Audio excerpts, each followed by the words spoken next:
Ժամանակին Ամերիկայի հաջորդ թոփ մոդելը շոուն ազդել է երիտասարդ աղջիկների մի ամբողջ սերնդի վրա եւ պատմության մեջ մտել որպես կուլտային նախագիծ։ Եվ այս ամենը տեղի է ունեցել Թայրա Բենքսի շնորհիվ, ով տարիներ շարունակ շրջում էր ստուդիաների դռների մոտով փորձել իրականացնել ոչ միայն իր, այլ ամբողջ Ամերիկայում ապրող միլիոնավոր աղջիկների երազանքը։ Սակայն ժամանակի ընթացքում պարզ դարձավ, որ Ամերիկայի հաջորդ թոփ մոդելը երբեք այնքան անմեղ չի եղել, որքան մենք պատկերացնում էինք։ Սեռական ոտնձգություններ, բռնություն, բոդի շեյմինգ, ռասիզմ, սովից ուշագնացություններ, ժյուրի եւ մասնակիցների միջև թշնամանք, բացահայտ բախումներ։ Այս ամենը նկարահանվել է տեսախցիկների առաջ, եւ այդ ամենի մասին մանրամասն խոսվում է Netflix-ի վավերագրական սերիալում, որտեղ հանդես են եկել շոուի խորհրդանշական ժյուրի անդամները, ինչպես նաեւ մոդելները, ովքեր տուժել են նախագծի թիմի գործունեությունից։ Ողջույն բոլորին, բարի գալուստի մալիք, ես Անահիտն եմ։ Այսօրվա հոլովակը նվիրված է America's Next Top Model շոուին, ավելի ճիշտ նրա վավերագրական ֆիլմին, որը նկարահանել է Netflix-ը։ Այն շատ մեծ ազդեցություն է ունեցել իմ կյանքի վրա, քանի որ ես ամբողջ կյանքս համարել եմ ինձ գեր, ես եղել եմ կոմպլեքսավորված աղջիկ, իմ ընկերուհիները, իմ դասընկերուհիները նիհար աղջիկներ էին բարձրահասակ, իսկ ես 12 տարեկանից հետո մնացել էի կոլոտ, հետն էլ անընդհատ գիրանում էի, ես անընդհատ դիետաների մեջ էի։ Երբ որ ես նայում ես հաղորդում ես նիհար աղջիկներին ոնց են պայքարում հասնում, ես մի տեսակ մոտիվացվում եմ, որ ես էլ կարող եմ նիհարել։ Իհարկե մոդել լինելու մասին խոսք անգամ գնալ չէր կարող, ես չէի երազում, բայց ես ցանկանում էի նրանց պես լինել նպատակասլաց։ Ինչքան են նրանք տառապում էկրանի շուրջ, ոնց էին նկարահանվում, ոնց էին այդ փորձությունների տակից դուրս գալիս ու իտոգում ինչ գեղեցիկ նկարներ էր ստացվում, դա ինձ մոտիվացնում էր։ Եթե դուք դիտել եք այս հաղորդումը, գրեք մեկնաբանությունների բաժնում, թե որ սեզոնն եք հավանում, ես այստեղ կտեղադրեմ իմ սիրելի սեզոնները։ Ես հիշում եմ կային ժամանակներ, երբ որ մենք անհոգ էինք, դա իհարկե մեր փոքր ժամանակներն էին, եւ կար TV5 հեռուստաալիքը, TV5 Արմենիա հեռուստաընկերության ալիքներից մեկն էր, ես դա լավ եմ հիշում, որովհետև մեր Դավթաշենի շենքից պարզ երևում էր Արմենիա TV շենքը եւ այնտեղ կար նաեւ TV5-ի այդ նշանը 4 կուբիկներ, մեջտեղը 5 նշանը։ Ես դա հիշում եմ, իմ մտքից հանել չի լինի։ Քանի որ ես այս հաղորդումը նայել եմ ռուսերենով, ինձ համար ավելի նորմալ, ավելի օրգանիկ այն անվանել Top Model по-ամերիկանսկի։ Ներողություն եմ խնդրում, հիմա իմ էջ էտա նստել, հայերեն թարգմանությունը ինձ ընդհանրապես դուր չի գալիս։ Եթե ես ինձ թույլ տամ էկրանով ասել Top Model по-ամերիկանսկի, ինձ մի քննադատեք իմ ռուսերեն բառերի համար, կամ որ ես TikTok-ին ասում եմ TikTok, կամ որ Դիանային ասում եմ Դիանա, ուղղակի ինձ այդպես ավելի հարմար է։ Շատ խոսեցի, ես չեմ ուզում երկարացնել, մենք պետք է շարժվենք առաջ, որովհետև հոլովակը շատ հետաքրքիր է լինելու, ես այն մեծ սիրով եմ պատրաստել, ես երբեք չէի մտածի, որ իմ այս ջերմ հիշողությունները կապված այս հաղորդման այս շոուի հետ իրականում շատ սարսափելի ազդեցություն են թողել հենց շոուի մասնակիցների վրա։ Վավերագրական ֆիլմի սկզբում Թեհրան պատմում է, թե որքան դժվարությամբ են նա ներխուժել մոդելային ոլորտ։ Գործակալությունները մերժում էին նրան մաշկի գույնի պատճառով։ Յուրաքանչյուր քաստինգ ավարտվում էր մերժումով։ Սակայն վերջիվերջո մոդելինգում հաջողություն ունենալուց հետո նրա մոտ ծնվել է հանճարեղ գաղափար ստեղծելու մի նախագիծ, որի շնորհիվ սովորական աղջիկները կարող էին դառնալ մոդելներ, պրոֆեսիոնալ ոճաբանների, լուսանկարիչների, պոդիումի գուրուների, մոդելային գործակալությունների եւ լեգենդար մոդելների օգնությամբ Թայրան ստեղծում է America's Next Top Model-ը։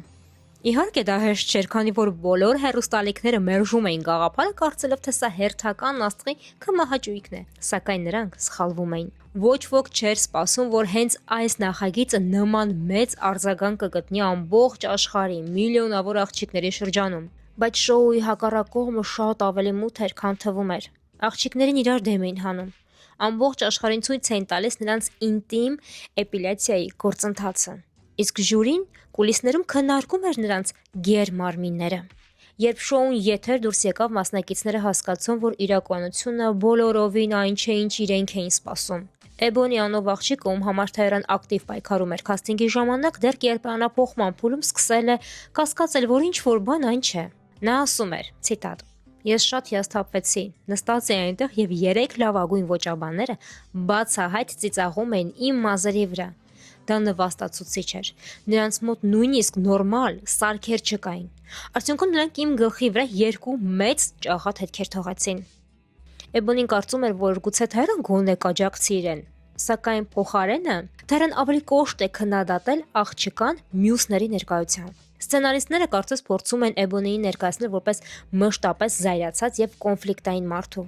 Իրականում նա պարզապես չէր տեղավորվում նախագծի պատկերացման ձևաչափում եւ նրան արագ հեռացրեցին։ Ըստ Էբոնի, նա կարծում էր, որ Թայրան իրեն այսպես վերաբերվում է իր մաշկի գույնի համար։ Նման իրավիճակ է եղել նաև լատինամերիկյան ծագում ունեցող Ժիզելի հետ։ Սկզբում Թայրան նույնիսկ վիճել էր պրոդյուսերների հետ, որպեսզի աղջիկը ընդգրկվի նախագծում, սակայն շոուն այնպես է ներկայացրել աղջկան, որ մոդելային գործակալությունները նրան լուրջ չէին ընդունում։ Ժիզելը պատմում է, ցիտատ. Գործակալներն ու մենեջերներին ես հետաքրքիր չէի։ Նրանք տեսել էին ռեալիթի շոուն, որտեղ ինձ ներկայացնում էին որպես ինքնավստահությունից զուրկ աղջիկ։ Ես ինքս էլ սկսեցի հավատալ, որ թերի եմ։ Քննադատությունները շոուի շուրջ իսկապես կային, բայց դիտումները շարունակում էին աճել։ Սակայն փորձությունները հաճախ վտանգավոր են եւ անիմաստ, որոշ մասնակիցներ հայտնվում են հիվանդանոցում, գրեթե չէին քնում ու չէին ուտում։ Առողջությունը հետին պլան էր մղվում։ Եթե անկեղծ լինեմ, ես հիշում եմ, երբ որ պոդիումի վրա աղջիկներն անցնում են ու այնտեղ էքստրեմալ պայմաններ էին, ու ես իմ ամբողջ մանկությունը անցկացրել եմ նմանատիպ շոուներ նայելով, այլ ճիշտ նայելով, թե ինչպես են դիզայներները ներկայացնում իրենց հավաքածուները, ու ես չեմ հիշում այդպիսի պոդիում, որտեղ որ լինեին նման փորձություններ, ամենամեծ փորձությամբ պոդիումը դա եղել է McQueen-ին, այն մեծ բարձրակրունկներով, որ Lady Gaga-ն է հագնում, միայն դա է եղել։ Յուրաքանչյուր մոդել վերջում հարցազրույց է տվել եւ ասել է, որ իրենց կյանքի ամենահարմար կոշիկներն են, որտեղ կոշիկը այնպես էր սարքված, որ ոտքը չվնասվեր ու ոտքին հարմար լիներ։ Բայց չգիտեմ, էքստրեմալ բան, փուչիկների վրով էին գնում, ջրերի վրայով էին գնում, ես զարմանում եմ ոնց են այդ աղջիկները դրանք անցնում։ Լավ, հələ այդ մի կողմ։ 6-րդ սեզոնի հաղթող Դանիելն էլ հետագայում խոստովանել է, որ իրեն ստիպել են փոխել իր արտաքին առանձնահատկությունը,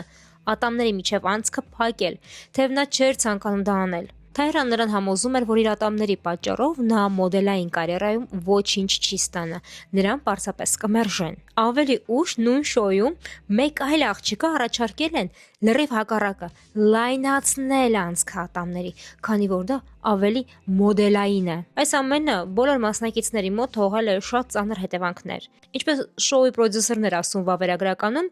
եթե չկա դրամա, եթե չկա արյուն, եթե չկա սկանդալ, ապա ռեյտինգներ չեն լինի։ Իսկ բոլորի համար կարևորը ռեյտինգներն են։ Մարդիկ ուզում են գումար աշխատել, չեն ուզում ինչ-որ մեկի համար լավ բան անել։ Վավերագրական շարքը ուսումնասիրում է բազմաթիվ թեմաներ, որոնք նախկինում թվում էին շոուի մի մաս, բայց իրականում մոդելներին դնում էին դաժան եւ երբեմն վտանգավոր պայմաններում։ Նկարահանումների ընթացքում մասնակիցները բախվել են հուզական մարտահրավերների, որոնք շատ հեռու էին գնում սովորական մոդելային շրջանակներից, այդ թվում այնպիսի թեմաների հետ կապված առաջադրանքներ, ինչպիսիք են ռասայական անցումը, անօթևանության պատկերումը եւ այլ սադրիչ պատկերներ։ Ամենացնցող դրվագներից մեկը Դիոնի պատմությունն է, ում մայրը մասամբ կատվածահար էր եղել նախկին ամուսնու կողմից կրակոցից հետո։ Անձնակազմը դա գիտեր նախքան նրա նախագծին միանալը, բայց նրանք ստիպեցին աղջկան խաղալ գլխին կրակոց ստացած մեկի դերը։ Նա ասում էր, որ պրոդյուսերները հույս ունեին տեսնել նյարդային խանգարում, բայց Դիոնը թույլ չի տվել նրանց առաջացնել ցանկալի արձագանքը։ Այս մարտավարությունը խոր տպավորություն է թողնում, քանի որ նման դժվարին իրավիճակում գտնվող մարդուն աջակցելու փոխարեն թիմը որոշել է օգտագործել նրա ցավը որպես գործիք հուզական արձագանք առաջացնելու համար։ Երկրորդ սեզոնի մասնակից Շանդին, ով ուներ շատ դժվար ընտանիք, դժվար կյանք, միշտ նրան համարել են տան անճոռնի ճուտիկը, ինքը երբեք իրեն ինքնավստահ չի զգացել, իրեն չի սիրել։ Տայրան շատ է հավանում Շանդիին եւ կերպարանափոխության ժամանակ նրան հիանալի կերպար են հաղորդում, ինչից հետո ինքն է իրեն սիրում։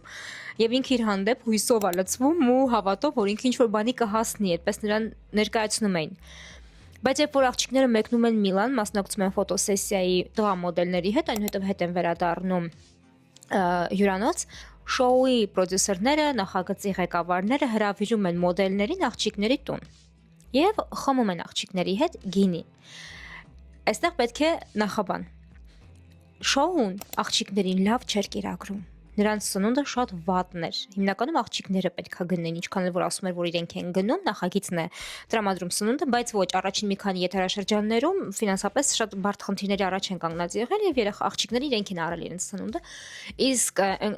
կանայք, ովքեր որ չունեին գումար գնելու, հիշեցնեմ, 17-ից 16, 17, 18 տարեկան աղջիկները սնվում էին արագ սնունդով, ինչը որ մատչելի Ամերիկայում, ինչն է շատ վատ սնունդը մատչելի գնով։ Դրա համար իրենք էդ էին ուտում։ Եվ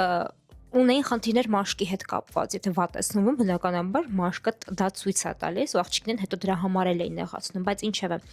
ամբողջ օրվա ընթացքում աղջիկները ոչինչ չեն ուտում, գալիս են տուն եւ իրենց հյուրերը բերում են գինի, նրանք խմում են գինի, իսկ Շանդին սոված տամոքսին, խմելով 2 շիշ գինի, հայտնվում է ջակուզիում մոդելների հետ։ Այնտեղ էլի աղջիկներ կային, մի խոսքով, ամեն ինչ անցնում է նրան, որ հարբած վիճակում Շանդին զբաղվում է սիրով իր գործընկեր մոդելի հետ, բայց ըստ Շանդի նա չի հիշում այդ պահը, նա հիշում է, որ ինչ-որ բաներ տեղի ունենում, բայց կոնկրետ սեռական ակտը նա չի հիշում։ Նա համարում է, որ սա տեղի է ունեցել իր կամքից անկախ, իրենից չեն հարցրել, նա եղել է հարբած։ Իսկ ինչ են արել պրոդյուսերներն եւ նկարող անձնակազմը, օպերատորները, գնացել են սենյակ եւ նկարել են ամբողջ գործընթացը, ինչ որ տեղի ունեցել սեռական բռնությունը։ Ինչ է ասում Տայրան այս ամենին։ Նա ասում է, որ դա իր տարածքը չէր։ Նա իրավունք չուներ արտահայտելու իր կարծիքը, թե ինչը պետք է կտրվեր, ինչը ոչ, ինչը պետք է կանխեր, ինչը ոչ։ Բայց չէ որ նա եղել է նախագծի հեղինակը եւ գլխավոր պրոդյուսերներից մեկը։ Նրան սա ձեռնտու էր, նրանք սրանով շոու են անում։ Հետո Շենդին, երբ որ պատմում է իր զուգընկերոջ ինչա տեղի ունեցել են տեղ իր դավաճանության մասին, ինքնից սա դավաճանություն չէ, նրանք բաժանվում են։ Հետո ծրագրից հետո Շենդին եւ իր զուգընկերը միանում են միասին, բայց երբ որ փողոցում նրան հանդիպում են ուրիշ կանայք, շատ վատ բառեր էին ասում նրան։ Տղան չի դիմանում դրան եւ նորից նրանք բաժանվում են։ Ինչից հետո Շենդին ընկնում է մեծ դեպրեսիայի մեջ եւ վերականգնվել այլևս դրանց տո չի լինում։ Tyra Banks-ը կարծես փորձում էր կոտրել նորաձևության արդյունաբերության կաղապարը, որը ճնշում էր գործադրում կանանց համապատասխանելու գեղեցկության նեղ չափանիշներին, բայց նա ինքը բռնարար էր իր շոուում։ Օրինակ Քենիա Հիլը, ով շատ նիհար էր, հայտնվելով շոուում քննադատության է ենթարկվել իր քաշի համար։ Նա նաև հայտնվել էր անհարմար իրավիճակում, օրինակ լուսանկարվելով որպես միշտ քաղցած գերկին կամ փիղ, մինչդեռ մյուս կանայք պատկերում են ավելի նրբագեղ կենդանիների։ Մեկ այլ խնդիր էր այն, որ տեսախցիկները շոուի ընթացքում հոլովակները խմբագրել են այնպես, որ տպավորություն ստեղծվի, որ նա չափից շատ է ուտում, ինչը հեռու էր իրականությունից, քանի որ դրանք չունեին այդքան շատ մթերք։ Մինչև 19-րդ սեզոնի ժյուրի անդամների հետ, 3 ժյուրի անդամների հետ, Նայջելի, Միս Ջեյ եւ Միսթր Ջեյի հետ Թայրան ծանոթ է լինում իր 16 տարեկանից։ Միս Ջեյն նրան սովորեցրել է քայլել, Միսթր Ջեյը եղել է նրա դիմահարդարը։ Երբ որ Միսթր Ջեյը գրում է նամակ եւ փոխանցում է թուղթը Թայրային, որ նա ցանկանում է հեռանալ, շնորհակալ է նրան ամեն ինչի համար, իր կարիերայի առաջընթացի, իր ճանաչվածության համար պարտական է միմիան Թայրային, բայց նա զգում է, որ այլևս ոչինչ չունի տալու այս նախագծին, ցանկանում է հեռանալ։ 5 օր հետո Թայրան նրան ուղարկում է նամակ։ Ես հիասթափված եմ։ Թույլ չեն տալիս, որպեսզի Միսթր Ջեյը հեռանա աշխատանքից, նրանք այդպես մնում են մինչև 19-րդ սեզոնը։ 19-րդ սեզոնի ժամանակ Թայրան ոչ մեկին ոչինչ չի ասում, նոր պրոդյուսերները հեռուստալիքի ասում են, որ 3 ժյուրի անդամները աշխատանքից հեռացված են։ Այս դեպքերից հետո Թայրան ոչ մեկի հետ չի կապնվում, ոչ ներողություն, ոչ մի բան։ Մի քանի տարի առաջ Միս Ջեյը, ով որ սովորացրել էր Թայրային քայլել պոդիումի վրայով, ստանում է սրտի կաթված։ Նա 1.5 տարի մնում է հիվանդանոցում, չի կարողանում խոսել, քայլել, նրան այցելում են շոուի բոլոր ժյուրի անդամները, բացի Տայրայից։ Թայրան նրան գրում է, որ շուտով կայցելեմ քեզ, բայց չի այցելում, արդեն անցել է 5-6 տարի։ Եվ ամբողջ այս շոուի ընթացքում ամենահուզիչ պահը ըստիս այն էր, որ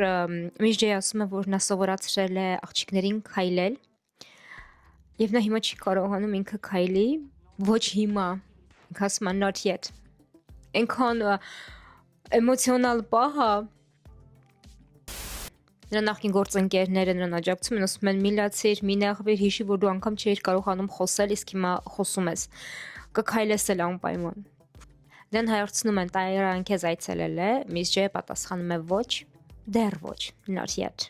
Այսինքն հույս ունենալով, որ Տայրան մի օր իրեն կայցելի։ Շոուում տեղի են ունենում ոտնձգություններ նկարահանման հրապարակում։ Օրինակ շոուի եզրափակչի ժամանակ Քենիայի հետ աշխատող տղամարդկանցից մեկը ոտնձգություն է կատարել նրա նկատմամբ եւ դա շարունակվել է տեսախցիկներից դուրս։ Երբ մոդելը փորձել է շատ հանգիստ դադարեցնել նկարահանումը եւ ասել, որ չի կարող աշխատել այդ պայմաններում, նրան պարզապես նկատողություն են արել իր վարքագծի համար։ Դեռան ասում էր, որ նա չափազանց կոպիտ էր եւ պետք է աջակցեր մոդելին։ Քենիային անվանում են անշնորհակալ, որ նա չի հարգում ոչ նկարահանող խմբին, ոչ լուսանկարչին եւ ոչ էլ իր գործընկեր մոդելներին։ Հետո Թայրան ասում է, որ նա չափազանց կոպիտ էր եւ պետք է աջակցեր մոդելին, այլ ոչ թե ճնշեր նրան։ Ամենաղմկոտ կոնֆլիկտներից մեկը Թիֆանի Ռիչարդսոնի հետ էր, երբ Թայրան բարձրացրել էր իր ձայնը մրցույթի մասնակցի վրա։ Իր դուրս մնալը հանգիստ ընդունելու համար, այլ ոչ թե մյուսներին ման լաց լինելու։ Ավելի ուշ Տինան բացահայտ քննադատել է Թայրային սոցիալական ցանցերում նրան անվանելով խաբեբա եւ բռնակալ, պնդելով, որ Թայրան երբեք չի հոգացել իր մասին եւ միշտ իրան վերաբերվել որպես աղբի։ Անձնական կոնֆլիկտներից եւ բարոյական դիլեմաներից բացի վավերագրական ֆիլմը նաեւ անդրադարձել է շոուի հետ կապված հարցերին։ Հեռուստադիտողների համար պարզ դարձավ, որ շոուն այս բոլոր տարիներին մոդելային գործակալությունների մասին չէր, այլև աղմուկ բարձրացնելու։ Թայրան չնայած կարծրատիպերը կոտրելու եւ ոլորտը բարելավելու իր խոստմանը դարձել է դաժան եւ թունավոր համակարգի մի մասնիկը։ Այս բոլոր բացահայտումները ստիպում են մտածել, թե արդյոք նրա դերը նախագծում իսկապես դրական էր։ Այժմ երբ շոուն հասնում է նոր մակարդակի, մոտեն 25-րդ եթերաշրջանին հարց է առաջանում. կարող է Թայրան օգնել սովորական կանանց մուտք գործել մոդելային ոլորտ, եթե նույնիսկ չէր կարող օգնել իր սեփական մասնակիցներին։ Դիտողները այս սերունդը, ովքեր մի ժամանակ դիտում էին Top Model Po-Americanski որպես իրենց մանկության մաս, այժմ բախվում են դաժան իրականության հետ, որը շոուի կուլիսներում տեղի էր ունենում բոլորովին այլ բաներ։ Աղջիկները հարցազրույցներում շատ հաճախ նշում են, որ շոուն իրենց խանգարել է իրենց մոդելային կարիերայում, այն նվաստացրել է իրենց, այն հավասարացրել իրենց գետնին։ Ոչ ոք չէր ցանկանում աշխատել ռեալիթի շոուի մոդելի հետ, քանի որ նրանց լուրջ չէին ընդունում, քանի որ նրանց տեսախցիկները ցույց էին տվել որպես կապրիզնի աղջիկների, ովքեր չեն հասկանում եւ չեն ընդունում մոդելային կարիերան, այլ պարզապես իրենց երազանքներն ու քմահաճույքներն են փորձում ի կատարածել։ Հեռուստալիքը, որտեղ որ նկարահանվել է շոուն, նոր ղեկավարություն է ձեռք բերում եւ ղեկավարները որոշում են, որ ռեյտինգները ընկնում են հենց Տայրայի պատճառով, քանի որ Տայրան այն սոսինձը չի, որ կարող է հանդիսատեսին փակցնել, կպցնել շոուի հետ։ Այդ իսկ պատճառով որոշվում է, որ գլխավոր հեռուստահաղորդավարը պետք է փոխարինվի։ Փոխարինը գալիս է Ռիտա Օրան, սա իմ ամենասիրելի սեզոնն է, քանի որ ես Ռիտա Օրայինն եմ սիրում, այդքան շատ չէ, ինչպես կարելի է պատկերացնել, բայց սա իմ ամենասիրելի սեզոնն է, ամենահետաքրքիրն է։ Հնարավոր է նրանից որ Թայրան չկա, բայց երբ որ Թայրան փոխարինում են, այդ սեզոնի ռեյտինգները ավելի է իջնում, հետո որոշվում է, որ Թայրան պետք է հետ գա ի վերջո։ Եվ այս փաստաբավերագրական ֆիլմը նախատեսված էր պրոմարշավի համար, ինչի 25-րդ եթերաշրջանն է մոտենալու։ Այս ամբողջ պատմությունը տակից վրա հանեցին, նորից մարդկանց մեջ էմոցիաներ արթնացրեցին, որ հայտարարել են, որ 25-րդ սեզոնն է լինելու։ Բայց հետաքրքիր է ոնց կկազմակերպեն այս անգամ ինչեր կանեն աղջիկների համար, մոդ կլինի մոդելային կարիերային, թե ինչա տեղի ունենում մոդելային ինդուստրիայում, թե ուղղակի կրկին շոու են փորձելու անել։ Հետաքրքիր կլինի նայել, ես նայելու եմ, ես 100% նայելու եմ, ես հիմա դնում եմ վերանայում եմ իմ բաց թողած սեզոնները, որտեղ ես կեսից եմ նայել։ Շոուն սկսվել է 2000-ականների սկզբին, իսկ ես նայել եմ 2007-8 թվականներից։ Դե ինչ շնորհակալ եմ ձեզանից հոլովակը մինչև վերջ դիտելու համար, մի մոռացեք աջակցել ինձ ձեր լայքերով, ձեր մեկնաբանություններով, մենք շատ շուտով կհանդիպենք, լավ մնացեք։